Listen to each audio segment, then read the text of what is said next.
കേരളം ഇന്നേ വരെ കാണാത്ത ഒരു രംഗത്തിന് സാക്ഷ്യം വഹിക്കുകയാണ് നാം. ഒരുപക്ഷെ ആദ്യമായിട്ടാകും ഒരു മുഖ്യമന്ത്രി കൊലപാതക കേസിൽ പ്രതിയായ മകന്റെ വിധി കേൾക്കാൻ കോടതിയിലെത്തുന്നത്.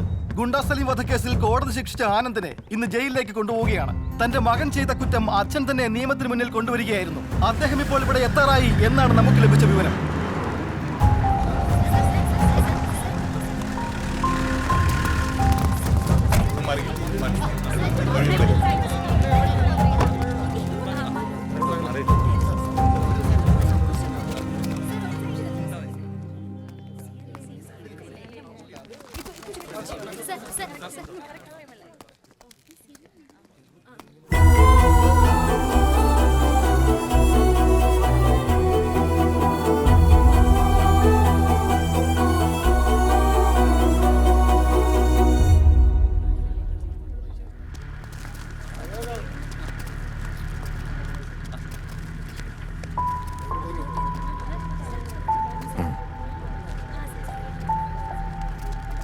ധൈര്യമായിട്ടിരി മോനെ.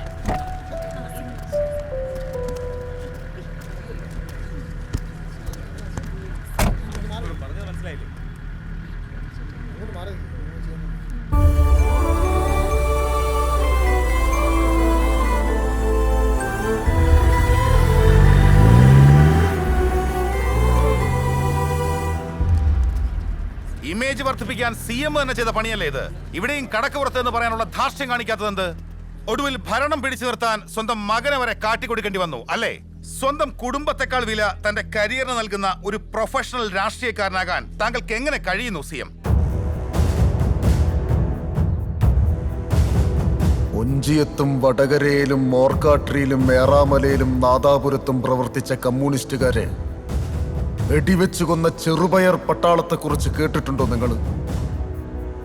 തല ലോക്കപ്പിലിട്ടടിച്ച് കമ്മ്യൂണിസ്റ്റ് മൂർദാബാദ് എന്ന് വിളിക്കാൻ പറഞ്ഞപ്പം ശബ്ദം പുറത്തു വരാത്ത സഖാവ് മണ്ടോടി കണ്ണാട്ടൻ സ്വന്തം ചോര കൊണ്ട് ലോക്കപ്പിന്റെ ചമരില് അരിവാൾ ചുറ്റിക വരച്ചു വെച്ച് ആ മണ്ടോടി കണ്ണാട്ടന്റെ കൂടെ ഇറങ്ങിപ്പോകുമ്പോ എന്റെ അച്ഛൻ പൂർണ്ണ ഗർഭിണിയായിരുന്ന എന്റെ അമ്മന്റെ മുഖത്തു നോക്കി ഒന്നേ പറഞ്ഞുള്ളൂ, കുട്ടി ആണാന്നെങ്കിലും പെണ്ണാന്നെങ്കിലും ചോന്ന കൊടി പിടിപ്പിച്ചോളെന്ന്.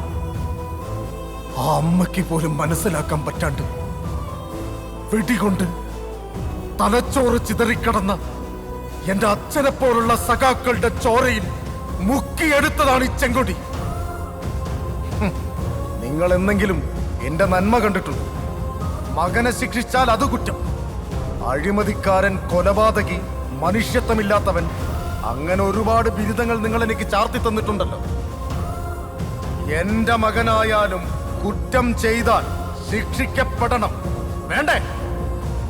പിന്നെ ഭരണം,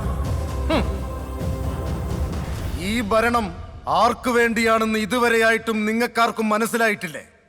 എന്നാ കേട്ടോ, എല്ലാം ശരിയാകും എന്ന് വിശ്വസിച്ച് ഈ പാർട്ടിക്ക് വോട്ട് ചെയ്ത ഒരുപാട് പേരുണ്ടെന്റെ ചുറ്റും. അവരുടെ വിശ്വാസത്തിന് വേണ്ടിയാണ് എന്റെ ഭരണം. പുന്നപ്രയിലും വയലാറിലും മർദ്ദനമേറ്റു മരിക്കുമ്പോൾ അമ്മേ എന്ന് വിളിക്കാതെ ഇൻകുലാബ് വിളിച്ചവരെ ഈ മുദ്രാവാക്യം 1000 വട്ടം വിളിച്ചിട്ടുണ്ട് വിശ്വൻ. അവരുടെ സ്വപ്നങ്ങൾക്ക് വേണ്ടിയാണ് എന്റെ ഭരണം. ഇടനെഞ്ചിൽ ഊർഷാസിയുടെ ഇടിയേറ്റ് ചെറുപ്രായത്തിലെ മരണപ്പെട്ടു പോയ മക്കളുള്ള ഒരുപാട് അമ്മമാരുണ്ട് എന്റെ ഈ നാട്ടിൽ. അവർക്ക് വേണ്ടിയാണ് എന്റെ ഈ ഭരണം. പാവപ്പെട്ടവർ, ആശയറ്റുപോയവർ, ഭക്ഷണമില്ലാത്തവർ, മക്കളുണ്ടായിട്ടും നോക്കാൻ ആരുമില്ലാത്തവർ, അവർക്കൊക്കെ വേണ്ടിയാണ് എന്റെ ഈ ഭരണം. ജാതി പറഞ്ഞുറഞ്ഞു തുള്ളുന്ന ആത്മീയ വ്യഭിചാരികളുമായി കൂട്ടുചേർന്ന് ഭരണം എങ്ങനെയും നിലനിർത്താൻ ഈശ്വരനൊരു പ്രൊഫഷണൽ രാഷ്ട്രീയക്കാരനല്ല. I am a communist.